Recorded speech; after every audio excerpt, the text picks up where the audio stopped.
You know what keeps me up at night? It's not existential dread or anything like that. Mhm. And surprisingly, it's not even the caffeine I had at 4 p.m. Oh, no. It's the idea of moving. I mean, whenever I let my brain go there Yeah. to the idea of selling a house, I don't see a sold sign. I don't Yeah. see a celebration. You see boxes. I see cardboard boxes everywhere, mountains of paperwork I don't get, and I see myself trying to, stage a living room with furniture I'm actually scared to sit on. That is the universal nightmare. It's the life disruption factor. It feels huge because, well, it is huge. It's where you live. Right. But usually when we start spiraling about this, it's because we're looking at the wrong information. We turn on the TV or we're doom scrolling and all the headlines are just screaming about the market with a capital M. Oh, absolutely. It's always the market is crashing or the market is exploding. Or why you'll never buy a home again. Yes.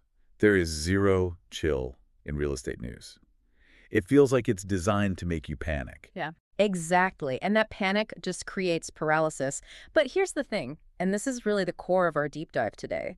Real estate isn't really about the market in that, big national sense. It's local. It's hyper local. I mean, it is literally about what is happening on your street, in your zip code, and sometimes even on your side of the block. Which brings us to our stack of sources for today. We're not looking at some generic how to sell your home book from a guru in Manhattan. We are breaking down a guide that is specifically titled Thinking About Selling Your Alliance Home. And when they say local, they mean it. We're talking about one zip code, 44601 in Alliance, Ohio. And this is what I love about this deep dive. We're stripping away all the noise about New York or LA or even Columbus. We're just decoding the reality for homeowners in this specific community. So the goal is to look at the real numbers. The real numbers, the real motivations, and frankly, the shortcuts to selling an alliance without having a complete nervous breakdown. I like shortcuts. So let's unpack that first layer. I think the default assumption everyone has, myself included, is that if someone's selling right now, they're trying to cash out. Right. Sell high, get out. Yeah, grab the equity, secure the bag, and run to a beach somewhere before the bubble bursts. If that actually was happening in 44601. You'd think so, wouldn't you? That's the story we hear. But the source material here, it paints a much more grounded picture for Alliance. It's less about the bank account and a lot more about life changes. Life changes. The motivation isn't greed, it's utility. What does that actually look like for, the people signing the papers? Well, a huge piece of it is what we'd call downsizing for simplicity. And I don't just mean moving to a smaller house because it's trendy. Right. Think about the longtime homeowner in Alliance. Maybe they've been in the house for 20, 30 years, raised their kids there. Right. But now the kids are gone, the bedrooms are all empty. And suddenly they're left with this huge house. A 4-bedroom house, a big yard, a roof that always needs checking. The empty nest thing, but it's really about the maintenance. The dream of not spending every Saturday mowing a lawn you don't even use. I feel that in my bones. Precisely. It's freedom from obligation. The guide actually says that for these sellers, the house has gone from being a home to being a part-time job. Wow, that's a good way to put it. They want lower bills, less work. Then you have the retirement planners. They're looking at their home equity as a real tool to fund their next chapter, not just something to sit on. The guide also mentioned health and lifestyle, which I thought was really interesting. It wasn't, I want to get rich. It was more like, I want to be able to walk around my own house without a problem. That's a huge driver, the need for single-level living. I mean, as we get older, stairs can become a real enemy, so moving to a ranch-style home or something closer to medical care is a priority. Okay, but there was this one insight in the data that really surprised me. I think I know what you're getting at. It completely contradicts that whole leaving town narrative. The staying local phenomenon, yeah. Yes. This just busts the myth that selling means leaving. The data shows a huge number of sellers in 44601 aren't moving to Florida or Arizona. They're just moving across town. They're moving to a different neighborhood within the exact same zip code. That's actually really comforting. Yeah. Because you assume selling is this big goodbye. You lose your neighbors, your coffee shop. But they don't. Not at all. They love the Alliance community. They want to keep their same church, their same friends, their Friday night pizza spot. They just need a house that works for them now. Exactly. They're just trading the 2-story colonial for a manageable condo or a ranch, but their life stays intact. That makes the whole idea of selling so much less scary. You're not uprooting your life, you're just adjusting your address. Mm-hmm. Okay, but I have to play devil's advocate. We can talk lifestyle and community all day, but at some point, it comes down to money. Always. You can't ignore the numbers. So if I'm a homeowner in Alliance and I turn on the news, I'm seeing prices for Columbus, for Cleveland, I'm seeing bidding wars. How does that compare to what's happening on the ground there? It usually doesn't. And that is the comparison trap. This is the first big warning sign our source puts up. What a house sells for in some trendy part of Columbus. It has zero bearing on what your home is worth in Alliance. You just can't import those numbers. You can't. So let's look at the actual numbers in the source, the reality for Alliance. Yeah, what does that look like? So the guide breaks it down into tiers. You have properties starting around, say, $80,000. These might be smaller homes or places that need a lot of work. Okay. Then you move up through the 160s, which is a really active price range for, Yeah. good move-in ready family homes. And then your larger properties, the fully updated ones, are pushing past that 240 mark. So that's a huge spread. 80 grand to over 240. That's not one market. That's like 3 different markets hiding in a trench coat. It is. And that's why national speculation is so dangerous. Your neighbor's house sold for $200,000, but maybe they had a new roof and a finished basement. Right. And yours doesn't. And yours needs work. You can't just copy-paste their price. The reality check is that value is driven by condition, location, and updates right there in 44601. Speaking of updates, this brings us to my favorite part of the guide, the do not do this list. The mistakes section. I feel like this should be printed out and stapled to the forehead of anyone thinking about calling a realtor. Honestly, it saves people thousands of dollars. Yeah. It debunks so much of what we all see on TV. Okay, so the first one is waiting too long. Now hold on. My cynical brain hears that and thinks, okay, that sounds like a sales pitch, like hurry up and sell. Right, but it's not about market timing. It's not sell before the economy crashes. It's about the physical decline of the house. It's purely practical. How so? If you're thinking of selling because the maintenance is getting hard, remember our downsizer? Well, waiting another 2 years usually means the maintenance gets even harder. So while you're waiting for that perfect moment, your roof is getting 2 years older. The little bit of wood rot is spreading. Exactly. A small leak becomes a big one. The furnace that was okay is now just dead. The guide argues that the perfect moment rarely comes, but the right moment to protect your asset is usually sooner than you think. You're racing against entropy, not the Federal Reserve. Racing against entropy. I'm stealing that. Okay, that makes sense. But this next mistake, this is the one I think gets the whole HGTV generation over-improving. Yes. This one is heartbreaking. Because I watch those shows. I see them put in the waterfall island and the imported tile, and they make $1 million. You're telling me that doesn't work in Alliance? This is a huge aha moment. The guide gives a specific example. Putting $30,000 into a luxury kitchen remodel does not mean you get $30,000 back when you sell an Alliance. Wait, really? You often lose money on it. But if I make the house better, shouldn't it be worth more? It's worth more, sure, but is it worth what you paid? That's the key. It's about the neighborhood cap. If the most expensive house on your street ever sold for, say, $180, and you try to push yours to $220 because of a gourmet kitchen, buyers just won't pay it. The appraisal won't support it. The appraisers won't support it. You hit a hard ceiling.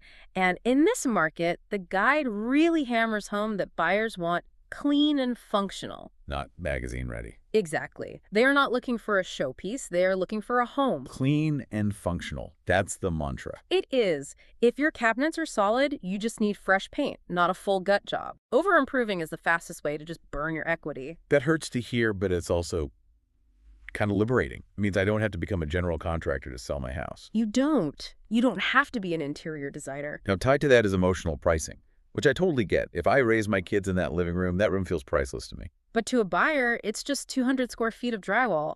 And that's the hard truth. You're pricing the structure, not the sentiment. That's right.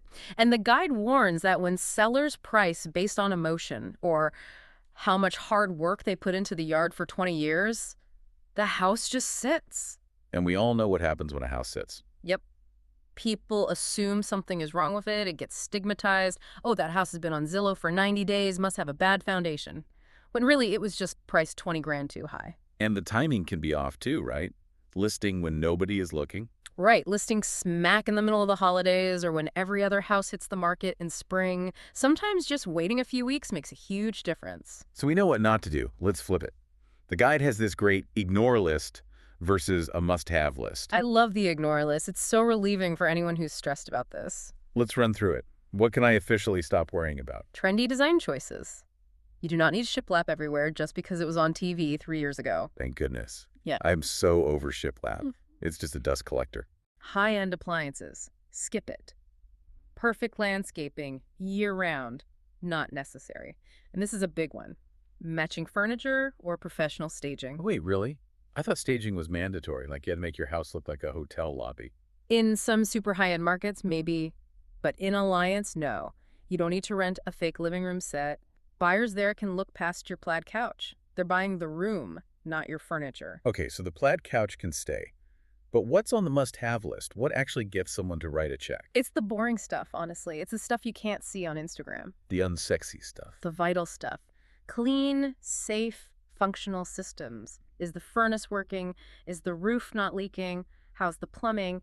If a buyer walks in and sees fresh paint and a furnace with a service sticker from this year, they feel safe. It's about removing fear. Exactly. And the guide makes a really strong point about disclosure here, too. Honest disclosure of issues is non-negotiable. Yeah, I saw that. It's like if you know about it, you have to say it. If you know the basement gets damp in a heavy rain, say it. Trying to hide it isn't just unethical, it will bite you. The inspector will find it. Trust is a huge currency in a local market like Alliance. So the big takeaway is that a well-maintained, move-in ready home beats a major remodel almost every single time. That's it. Buyers want a blank canvas that works, not a finished masterpiece that costs too much and isn't their style anyway. All right, let's get into the weeds a bit. We've talked about the list price, but that's not the number that hits your bank account. We need to talk about the net sheet. This is where the rubber meets the road. The net sheet moves you from what's the house worth to what do I actually keep? Right, because selling a house isn't free. So walk us through it. Where does the money go? Okay, so imagine your sale price is the whole pie. First, you have to pay off your mortgage balance. The bank gets paid first. What's left over is your equity. And for a lot of Alliance homeowners, especially those who've been there 20 years or more, that slice is pretty big. The guide says many of them have $100,000 or more just locked in their homes. That is substantial wealth sitting there in drywall. Okay, so we have the equity. No. But we're not done paying people. No. Now come the closing costs. The biggest is usually the real estate commission. Then you have things like transfer taxes, title insurance, attorney fees, all the admin costs. It sounds like a lot of little bites taken out of the apple. Is there a way to estimate it? There is. The guide provides a really helpful benchmark. It says most Alliance sellers net between 92 and 96% of their sale price after all those expenses. 82 to 96%. Okay, so quick math. Mm-hmm. If I sell a house for $200,000, I'm keeping somewhere between 184 and 192, and then from that, I pay off the mortgage. Exactly. And having that percentage up front, it just takes the mystery out of it. It lets you plan with real hard data. That is really helpful. Yeah. But I want to circle back to the stress factor, the logistics. Where do I go? Yeah. What if I have nowhere to sleep? The homelessness fear, it's very real. But the guide tries to dispel this all or nothing myth. This idea that you list on Monday, sell on Tuesday, and have to be out by Wednesday. Which is terrifying. I can't even pack a suitcase in 24 hours. Nobody can, but that's not how it works. You, the seller, have leverage. You can negotiate the closing date. So I can just say, I'll sell it to you, but I need 60 days to move. Absolutely. It's called a rent back or an extended closing. If the buyer wants the house, they'll usually wait. That changes everything. Yeah. What about privacy? I think some people dread that for sale sign in the yard. That's a valid concern, and the guide mentions something called quiet listings. How does that work? You can actually list your home without the big internet blast. No Zillow, no sign. The agent just shares it within their private network of serious buyers. It's a much more discreet. That's fascinating. And then there's that chicken and egg problem. I can't buy until I sell, but I can't sell until I buy. Ah, the in-between strategy. The guide suggests some sellers just sell first, put the money in the bank, and then rent for maybe 6 to 12 months. My first reaction to that is, ugh, moving twice. I know, it sounds like a hassle, but think of the freedom. You sell, the money's secure, the pressure is off. You aren't making a desperate decision on a new house because you're on a 30-day deadline. You can take your time. That actually sounds incredibly relieving. Just cash out, rent a nice low-maintenance place, and just breathe for a year. Exactly. And it reinforces that idea of community continuity. You're not leaving Alliance, you're just changing your address for a bit while you shop. So if we zoom out, the message of this guide seems to be, stop freaking out about the national news, look at your own situation, and realize you have way more control than you think. That's the summary. Selling a home in Alliance isn't about timing the market. It's about timing your life. It's about understanding your equity, ignoring the pressure for perfection, and making a move that actually solves your problems. And the guide suggests a next step, that is, well, blissfully low pressure. Right.